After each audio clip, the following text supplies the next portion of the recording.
It is a very difficult time in the Arab world. We the Arabs ourselves, we don't have an agreement on reading the phenomena that taking place in part of our world.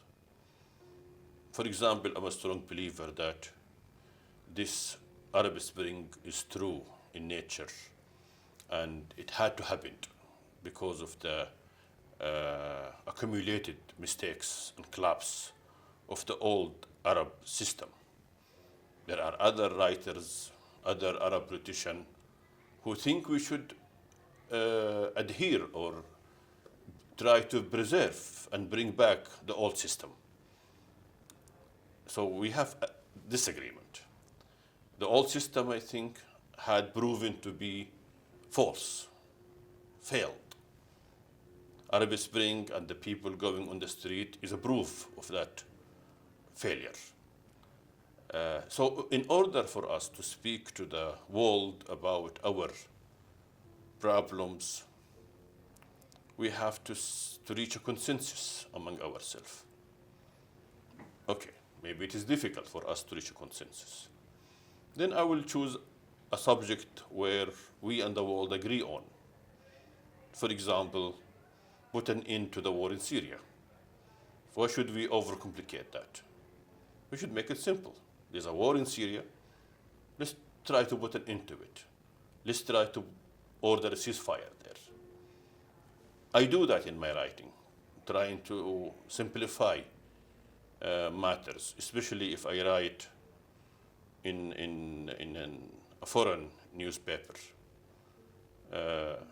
because I want to avoid going into details where we have disagreements.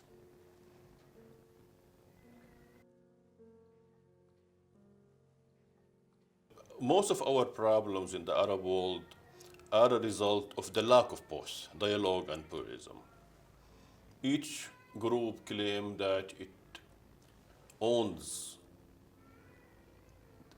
rights or owns the truth. But of course, no one owns the truth. We must learn how we could live with each other. Even radical ideas can be accommodated within the boundaries of the law. I have an extremist idea. We in the Arab world, we will always have extremists who have ideas who are as crazy as ISIS. The only time those people flourish or their idea flourish when our system falls, when our system is dismantled, then they flourish. So our choice in the Arab world to maintain harmony is to introduce diversity, pluralism, and dialogue. Then we will live with each other.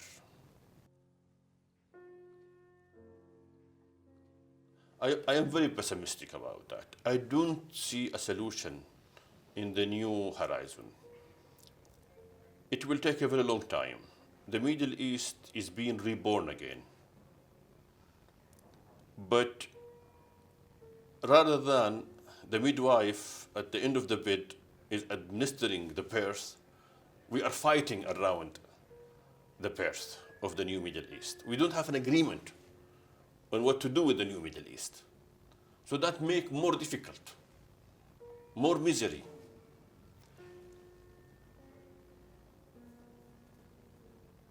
I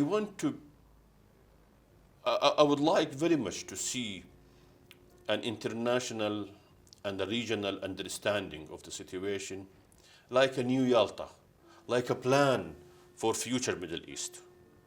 But I do not see that. But in the same time, we have to put an end to the problems we are having. If we could achieve that, I would be happy as an Arab citizen to put an end to the civil war in Syria, to put an end to the sectarian divisions in Iraq.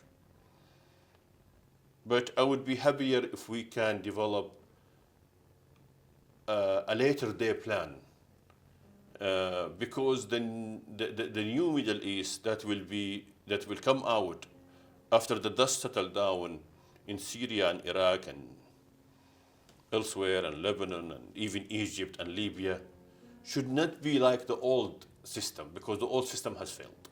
It should be a new system.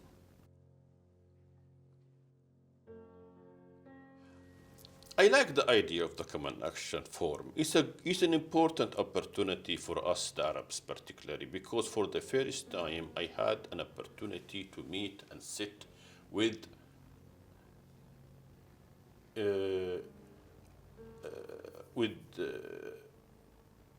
speakers, politicians, professors who are coming from Latin America, who are coming from South America.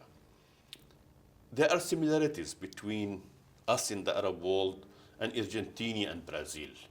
I would like the next Action Forum to be about sharing our experiences.